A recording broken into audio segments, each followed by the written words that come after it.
Good morning and welcome once again to Dr. Stock. ഇന്ന് November 10 വരുന്ന ബുധനാഴ്ച November 14 world diabetic day ആണ്. അതുകൊണ്ട് തന്നെ ഇന്ന് എന്നോടൊപ്പം ഇവിടെ ഉള്ളത് ഡോക്ടർ ജോണി കണ്ണമ്പള്ളിയാണ്, ലേക്ക് ഷോർ ഹോസ്പിറ്റലിലെ ഡയബറ്റോളജിസ്റ്റ്. അദ്ദേഹം ഇന്നിവിടെ പറയാൻ പോകുന്നത് ഡയബറ്റിക് ഫുഡിനെ കുറിച്ചാണ്.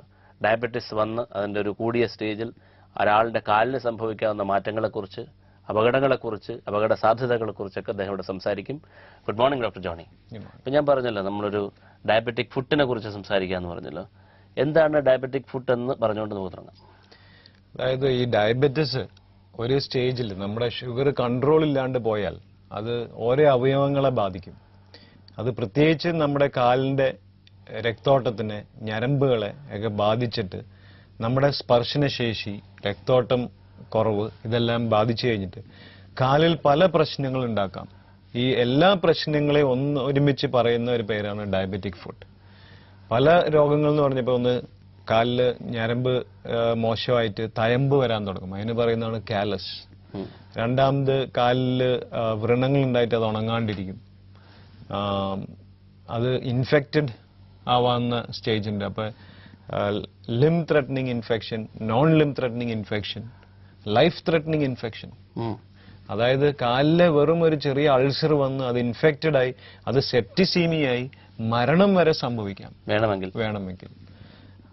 അതിന് ഉദാഹരണം ഞാൻ പറയുകയാണെങ്കിൽ നമ്മുടെ പണ്ട് മരിച്ചുപോയ നമ്മുടെ നയനാർ മുഖ്യമന്ത്രി ഇങ്ങനെ കാലിലൊരു ചെറിയ വ്രണമായിട്ടാണ് തുടങ്ങിയത്. അങ്ങനെ പല പ്രശ്നങ്ങൾക്ക് ഇത് പ്രശ്നം ഉണ്ടാക്കാവുന്നതാണ്. ഇങ്ങനെ ഇപ്പൊ ഈ പറഞ്ഞ രീതിയിലുള്ള കോംപ്ലിക്കേഷൻസിലേക്ക് പോകണമെങ്കിൽ ഡയബറ്റിസ് എന്ന് പറഞ്ഞാൽ എല്ലാവർക്കും അറിയാം ഡയബറ്റിസ് എന്താണെന്നുള്ള. രക്തത്തിലെ പഞ്ചസാരയുടെ അളവ് ഒരു ക്രമത്തിന് മേലെ നിൽക്കുന്നതിന് ഡയബറ്റിസ് എന്ന് പറയുന്നത് അത് ഇച്ചിരി അപകടകരമാണെന്നും എല്ലാവർക്കും അറിയാം. പക്ഷേ ഈ പറഞ്ഞ രീതിയിലുള്ള അപകട സാധ്യതകൾ കാലിൽ ഉണ്ടാവണമെങ്കിൽ ഒരാളുടെ ബ്ലഡ് ഷുഗർ ലെവൽ ഏത് ലെവൽ വരെ പോകണം? ഇത്രയും നാളും നമ്മളെല്ലാം പല രോഗികളുടെ ഇടയിലും തന്നെ അവരുടെയൊക്കെ വിശ്വാസം ഒരു ഫാസ്റ്റിംഗ് ഷുഗറോ ഒരു പ്രോസ്പ്രാൻഡിൽ ഷുഗറോ നോക്കി അത് കൺട്രോൾ ആണെങ്കിൽ കുഴപ്പമില്ല, എനിക്ക് വേറെ അസുഖമൊന്നും ഉണ്ടാവില്ല, എനിക്ക് വേറെ കുഴപ്പമൊന്നുമില്ല എന്ന് വിചാരിച്ച് അവരെല്ലാം ജീവിക്കുന്നതായിട്ട് കാണാറുണ്ട്. പക്ഷേ ഇന്ന് വേൾഡ് ഹെൽത്ത് ഓർഗനൈസേഷനും അമേരിക്കൻ ഡയബറ്റിക് അസോസിയേഷനും ഇന്റർനാഷണൽ ഡയബറ്റിക് ഫെഡറേഷനും പറയുന്നത് ഒരു ഫാസ്റ്റിംഗ് ഷുഗറോ ഒരു പോസ്റ്റ്പ്രാൻഡിൽ ഷുഗറോ അല്ല ഇമ്പോർട്ടൻസ് ആയിട്ട് നോക്കേണ്ടത്. HbA1c എന്ന് പറഞ്ഞ സ്പെഷ്യൽ ടെസ്റ്റ് ഉണ്ട്. അത് ഇന്ന് ലോകത്ത് എല്ലായിടത്തും ഇത് അവൈലബിൾ ആണ്. അത് ചെയ്യണം എല്ലാവരും. അത് നമ്മുടെ ഡയബറ്റിസിന്റെ ആവറേജ് പറയുന്ന ഒരു ടെസ്റ്റാണ്. നമ്മുടെ ഒരു ദിവസത്തെ ആവറേജ് കൺട്രോളിലാണോ അല്ലയോ എന്ന് പറയുന്ന ടെസ്റ്റാണ്. എന്താന്ന് വെച്ചാൽ നമ്മുടെ ഡയബറ്റിസ് രാവിലെ ഉണ്ടാവുന്ന ഷുഗറും വൈകുന്നേരം ഉണ്ടാവുന്ന ഷുഗറോ അല്ലെങ്കിൽ രാത്രി ഉണ്ടാവുന്ന ഷുഗറോ ഒരേപോലെ ആവണമെന്നില്ല. അപ്പൊ നമ്മൾ ഒരു രാവിലത്തെ ഒരു ഷുഗർ നോക്കിയിട്ട് ഇത് കൺട്രോൾ ആണെന്ന് വിചാരിച്ചിരിക്കുകയാണെങ്കിൽ ചിലപ്പോൾ വൈകുന്നേരത്തെ ഷുഗർ കൂടുതലാണെങ്കിൽ നമ്മുടെ പല രോഗങ്ങൾക്കും അത് ഇടയാക്കും. അതുകൊണ്ടാണ് ഇന്ന് HbA1c എന്ന് പറഞ്ഞ ടെസ്റ്റ് എല്ലാവരും 3 മാസത്തിലൊരിക്കൽ നോക്കിയിരിക്കണം. അതെല്ലാവരും ആ ടെസ്റ്റിനെ പറ്റി അറിഞ്ഞിരിക്കണം. ആ ടെസ്റ്റ് 7ൽ കൂടുതലാണെങ്കിൽ, 7ആണ് പെർസെന്റേജ് കണക്കായിട്ട് വെച്ചേക്കുന്നത്, 7ൽ താന്നിരിക്കുന്നതാണ് നല്ലത്. 7എങ്കിലും ആയിരിക്കണം. 7ൽ മുകളിൽ പോവുകയാണെങ്കിൽ ഇതൊരു ചെതല് പോലെയാണ്. നമ്മുടെ ഡയബറ്റീസ് ഒരു ചെതല് പോലെയാണ്. അത് ചെറുതായിട്ട് എല്ലാ അവയവങ്ങളെയും അത് കരണ്ട് തിന്നാൻ തുടങ്ങും. അത് കഴിഞ്ഞിട്ട് ഓരോ അവയവങ്ങൾ, കണ്ണ്, കിഡ്നി, ഹാർട്ട്, കാലുകൾ, ഇങ്ങനെ ഓരോ അവയവങ്ങളെയും ഇത് ബാധിക്കാൻ സാധ്യതയുണ്ട്. ഈ HbA1c എന്ന് പറഞ്ഞ ടെസ്റ്റ് എന്ന് പറഞ്ഞാൽ ഗ്ലൈക്കോസിലേറ്റഡ് ഹീമോഗ്ലോബിൻ ഒരു 3 മാസത്തിലൊരിക്കൽ നമ്മൾ 3 മാസത്തെ ആവറേജ് പറയുന്നതാണ്. അപ്പോൾ ഒരു നോർമൽ പേഴ്സൺ ഇത് ചെയ്യണോ അതോ ഒരു ഡയബറ്റിക് ഇത് ചെയ്യണോ അതോ എല്ലാവരും ചെയ്യണോ? മെയിൻ ആയിട്ട് ചെയ്യേണ്ടത് ഡയബറ്റിക് രോഗികളാണ്. നോർമൽ പേഴ്സൺ ഇത് ചെയ്യേണ്ട ആവശ്യമില്ല. പക്ഷേ ഡയബറ്റിസ് കണ്ടുപിടിക്കാൻ ഇന്ന് പുതിയ റെക്കമെൻഡേഷൻ അനുസരിച്ച് ഈവൻ HbA1cയും ഉൾപ്പെടുത്താം എന്നുള്ള ഒരു ചർച്ച നടക്കുന്നുണ്ട്.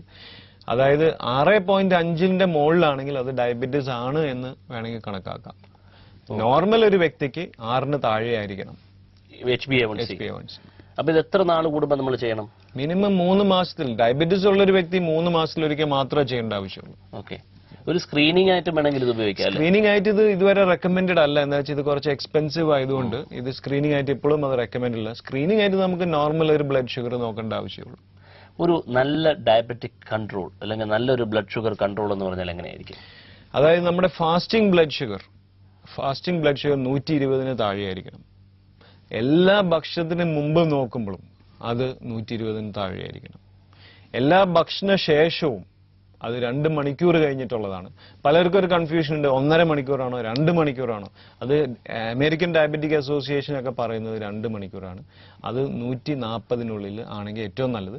160 വരെ ആവാം, 160 വരെ ആവാം. പക്ഷെ ഇതിനൊക്കെ ഉപരി ഏറ്റവും ഇമ്പോർട്ടന്റ് ആയിട്ട് നമ്മൾ നോക്കേണ്ടത് HbA1c എന്ന ടെസ്റ്റ് എല്ലാവരും തന്നെ നോക്കിയിരിക്കണം. അത് എല്ലാ 3 മാസവും നമ്മൾ നോക്കിയിരിക്കണം. നമ്മുടെ HbA1c 7-ൽ താഴെയാണെങ്കിൽ കുഴപ്പമില്ല. 7-ന്റെ മുകളിലാണെങ്കിൽ നമ്മളെ ട്രീറ്റ് ചെയ്യുന്ന ഡോക്ടറെ നമ്മൾ കണ്ടു പറയണം, എന്റെ HbA1c താന്നിട്ടില്ല, അത് 7-ന് മുകളിലാണ്, ഡോക്ടർ എന്തെങ്കിലും ചെയ്ത് എന്താ മരുന്ന് മാറ്റം വരുത്തി എന്റെ HbA1c താത്തി കൊണ്ടുവരണം എന്ന് ആവശ്യപ്പെടേണ്ടത് നിങ്ങളുടെ തന്നെ ആവശ്യമാണ്. അപ്പൊ നമുക്ക് പോയി ഇത് എല്ലാ ഡയബറ്റിക് നല്ലൊരു എല്ലാവരും നല്ല ലാബിൽ വേണം ചെയ്യാൻ. എന്ന് വെച്ചാൽ ചെറിയ ലാബ് ടു ലാബ് എറേഴ്സും വേരിയേഷൻസും വരാവുന്ന ഒരു ടെസ്റ്റാണിത്. അപ്പൊ ചെയ്യുമ്പോൾ കുറച്ച് എക്സ്പെൻസീവ് ആയതുകൊണ്ട് ഒരു ടെസ്റ്റിന് ഒരു 300 രൂപയോളം വരും. അപ്പൊ അത് ചെയ്യുമ്പോൾ അത് വളരെ നല്ലൊരു ലാബിൽ ചെയ്യാൻ ശ്രദ്ധിക്കുക. 3 മാസത്തിലൊരിക്കൽ ചെയ്യേണ്ട ആവശ്യമുള്ളൂ. പിന്നെ നമ്മൾ മനസ്സിലാക്കണം, 300 രൂപ കുറച്ച് കൂടുതലാണെന്ന് പറഞ്ഞാൽ നമ്മൾ മനസ്സിലാക്കണം, നമുക്ക് വരാനുള്ള രോഗങ്ങൾ തടയാമെങ്കിൽ അത് എത്രത്തോളം നമ്മുടെ ഫൈനാൻഷ്യൽ ഇതിനെ നമുക്ക് അത് കൂടി കഴിഞ്ഞാൽ ചെലവാകാൻ പോകുന്ന കാശും ഇത് നോക്കുമ്പോൾ ഇതൊന്നുമല്ല.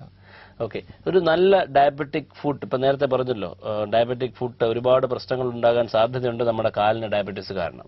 അങ്ങനെയെങ്കിൽ നമ്മുടെ ഡയബറ്റിക് ആയിട്ടുള്ള ഒരാള് ആ കാലിന് വലിയ പ്രശ്നങ്ങളൊന്നും ഉണ്ടാവാതിരിക്കാൻ എന്തൊക്കെ ശ്രദ്ധിക്കണം? ഏറ്റവും ഇമ്പോർട്ടന്റ് ആയിട്ടുള്ളത്, നമ്മൾ ഒരു ഡയബറ്റീസ് സെന്ററിൽ ചെന്ന് കഴിയുമ്പോൾ ഡോക്ടർ അത് പരിശോധിച്ച്, എല്ലാ ഡോക്ടേഴ്സും കാല് പരിശോധിക്കണം. ഇന്ന് ഡോക്ടർമാരെ തന്നെ ഞങ്ങൾ ട്രെയിൻ ചെയ്യുമ്പോൾ ഞങ്ങൾ പറയും, ഞങ്ങൾ പൾസ് നോക്കുന്ന പോലെ കാലിന്റെ പൾസ് നോക്കിയിരിക്കണം. കൈയുടെ പൾസ് മാത്രം നോക്കിയാൽ പോരാ, കാലിന്റെ പൾസ് നോക്കിയിരിക്കണം. അപ്പൊ കാലിന്റെ പൾസ് ശരിയാണോ, കാലിൽ വല്ല തയമ്പുകൾ വരുന്നുണ്ടോ, ഇങ്ങനെയുള്ള ഓരോ സംഗതികളും എല്ലാ ചെക്കപ്പിന് പോകുമ്പോഴും കാലും ഡോക്ടർ ശ്രദ്ധിക്കുന്നുണ്ടോ എന്നുള്ളത് നോക്കേണ്ട ആവശ്യമാണ്. ഇത് കൂടാണ്ട് ഞാൻ ആദ്യം പറഞ്ഞ പോലെ ഏറ്റവും ഇമ്പോർട്ടന്റ് ആയിട്ടുള്ളത് നമ്മുടെ ഷുഗർ കൺട്രോൾ ആയിരിക്കണം. നമ്മൾ ഓൾറെഡി അതിനെപ്പറ്റി പറഞ്ഞു കഴിഞ്ഞു. രണ്ടാമത്തത് നമ്മളുടെ കൊളസ്ട്രോൾ കൺട്രോൾഡ് ആയിരിക്കണം. കൊളസ്ട്രോൾ ഇന്ന് റെക്കമെൻഡേഷൻ അനുസരിച്ച് 200 താഴെയായിരിക്കണം കൊളസ്ട്രോൾ. അതിൽ ചീത്ത കൊളസ്ട്രോൾ ഉണ്ട്. ആ ചീത്ത കൊളസ്ട്രോൾ എന്ന് പറയുന്നത് LDL കൊളസ്ട്രോൾ ആണ്. അത് 100-ൽ താഴെയായിരിക്കണം ഒരു ഡയബറ്റിക് രോഗി. ഇനി വേറെ എന്തെങ്കിലും അസുഖങ്ങളും കൂടെ ഉണ്ടെങ്കിൽ, ഹാർട്ടിനോ അല്ലെങ്കിൽ പ്രഷറോ അങ്ങനെ എന്തെങ്കിലും അസുഖങ്ങൾ ഉണ്ടെങ്കിൽ അത് 70-ൽ താഴെ വെക്കുന്നതാണ് നല്ലത്. ഇങ്ങനെ കൺട്രോൾഡ് ആയിട്ടിരുന്നുണ്ടെങ്കിൽ നമ്മുടെ കാലിലേക്കുള്ള രക്തോട്ടങ്ങൾ തടയാൻ, അത് തടസ്സപ്പെടാണ്ടിരിക്കാൻ അത് സഹായിക്കും. ഇത് കൂടാണ്ട് പ്രഷർ കൺട്രോൾഡ് ആയിരിക്കണം. പ്രഷർ കൺട്രോൾ നമ്മൾ പറയുമ്പോൾ 130/80 ആയിരിക്കണം. ഇന്നത്തെ റെക്കമെൻഡേഷൻ അതാണ്. പണ്ടൊക്കെ ആൾക്കാർ പറയും കുറച്ച് പ്രായം ഉണ്ടെങ്കിൽ കുറച്ച് കൂടിയിരുന്നോട്ടെ, കൂടിയിരുന്നാലും കുഴപ്പമില്ല. പക്ഷെ ഇന്ന് അതല്ല. ഈ കോംപ്ലിക്കേഷൻസ് വരാണ്ടിരിക്കാൻ നമ്മുടെ പ്രഷർ 130/80 ആയിരിക്കണം. പിന്നെ ഇന്ന് ലേറ്റസ്റ്റ് ആയിട്ടുള്ള റെക്കമെൻഡേഷൻ പ്രകാരം ഒരു ഇൻഡിവിജ്വലൈസേഷൻ ഓഫ് തെറാപ്പിയാണ് ഇന്നത്തെ ലേറ്റസ്റ്റ് ആയിട്ടുള്ളത്. ഇപ്പൊ നമ്മള് ഡയബറ്റിക് ഫുഡിന്റെ അല്ലെങ്കിൽ ഡയബറ്റീസ് ഉള്ള ഒരാൾ അയാളുടെ കാലിനെ എങ്ങനെ മെയിൻറ്റെയിൻ ചെയ്യണമെന്ന് പറഞ്ഞോ. ഇപ്പൊ ഇത് ഇത്രയും സംഗതി, അതായത് first sugar control, second cholesterol control, third pressure control, മൂന്നാമത്തത് ഏറ്റവും ഇമ്പോർട്ടന്റ് ആയിട്ടുള്ളത്, ഒരു ഡയബറ്റീസ് രോഗി പോലും സിഗരറ്റോ ബീഡിയോ വലിച്ചുകൂടാ. അത് വളരെ ഇമ്പോർട്ടന്റ് ആണ്. സിഗരറ്റോ ബീഡിയോ വലിക്കുന്ന ഡയബറ്റീസ് രോഗിയെ കണ്ടാൽ തീർച്ചയായിട്ടും നിങ്ങൾ പറയണം അത് വലിക്കരുത്. എന്താ വെച്ചാൽ കാലിന്റെ ഞരമ്പിനെയോ കാലിന്റെ രക്തോട്ടത്തിനെയോ അത് തടസ്സപ്പെടുത്തും, അത് പ്രശ്നമുണ്ടാക്കും.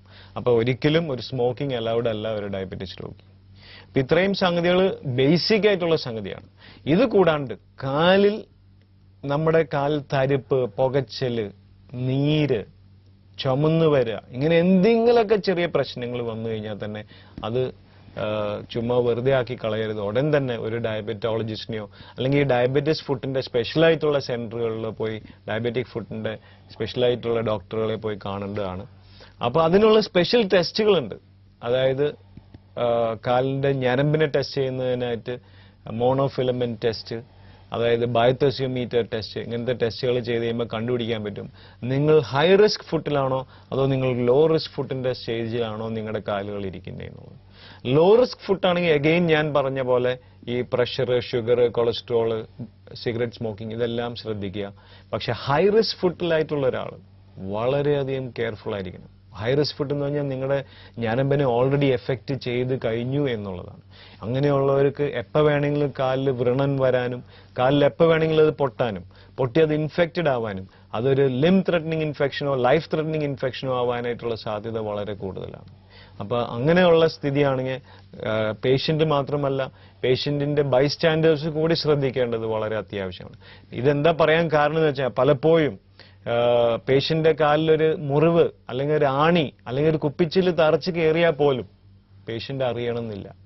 ഇത് പറഞ്ഞപ്പോൾ എനിക്കൊരു ഉദാഹരണം എൻ്റെ മനസ്സിൽ ഓർമ്മ വന്ന ഒരു പേഷ്യന്റ് എൻ്റെ അടുത്ത് പറഞ്ഞതാണ് ഒരു സംഭവം. അതായത് ഒരു ബൈക്കിലിരുന്ന് പോവുകയായിരുന്നു, ബൈക്കിന്റെ ബാക്കിലിരുന്ന് പേഷ്യന്റ് പോവുകയായിരുന്നു. വീട്ടിൽ തിരിച്ച് ചെന്ന് കഴിഞ്ഞപ്പോൾ വൈഫ് ചോദിച്ചു, നിങ്ങളുടെ കാലെന്താ ഇങ്ങനെ ഇരിക്കുന്നേ? കാലിലേക്ക് അപ്പളാ നോക്കുന്ന ആ പേഷ്യന്റ് നോക്കിയപ്പോൾ കാലിന്റെ ഇത് പൊള്ളിയിരിക്കുകയാണ്. ബൈക്കിന്റെ സൈലൻസർ കാല് കൊണ്ടിട്ട് പൊള്ളിയിരിക്കുകയാണ്. ഇതെന്തുകൊണ്ടാണ്? ന്യൂറോപ്പതി കാരണമാണ്. ന്യൂറോപ്പതി കാരണം സ്പർശനശേഷി പോയിരിക്കുകയാണ്. ആ പേഷ്യന്റ് അതുവരെ അറിഞ്ഞില്ല അത് കാല് പൊള്ളിയിരിക്കുക എന്നുള്ളത്. ഇതുപോലെ തന്നെ വേറൊരു സംഭവം ഒരു വീട്ടിലുണ്ടായത്. പേഷ്യന്റ് വീട്ടിൽ നോക്കിയപ്പോൾ കുറെ രക്തം കിടക്കുന്നുണ്ട് അവരുടെ മകള്. അപ്പൊ ഈ രക്തം എവിടെ നിന്നാന്ന് നോക്കിയപ്പോ രക്തം കിടക്കുന്ന വഴി നോക്കി ചെന്നപ്പോ അവിടെ ഈ മകളുടെ അപ്പൻ ഇരുന്ന് പത്രം വായിക്കുക. അവിടെ കാലിൽ നിന്ന് ചോര ഇറ്റു വീണുകൊണ്ടിരിക്കുകയാണ്. പേഷ്യന്റ് അറിയുന്നില്ല, പേഷ്യന്റ് പത്രം വായിച്ചുകൊണ്ടിരിക്കുകയാണ്. കുപ്പിച്ചില് തറഞ്ഞ് ഒരു ആണിയോ കുപ്പിച്ചില്ലോ തറഞ്ഞിരിക്കുകയാണ് കാലിന്. പേഷ്യന്റിന് അറിയാൻ പറ്റില്ല. അതുകൊണ്ട് ബൈസ്റ്റാൻഡേഴ്സ് ശ്രദ്ധിക്കേണ്ടതാണ്. ഒരു ഹൈ റിസ്ക് ഫുട്ടുള്ള ഒരു പേഷ്യന്റിന്റെ കാല് ഈവൻ ബൈസ്റ്റാൻഡേഴ്സും കൂടി ശ്രദ്ധിക്കേണ്ടത് വളരെ ആവശ്യമാണ്.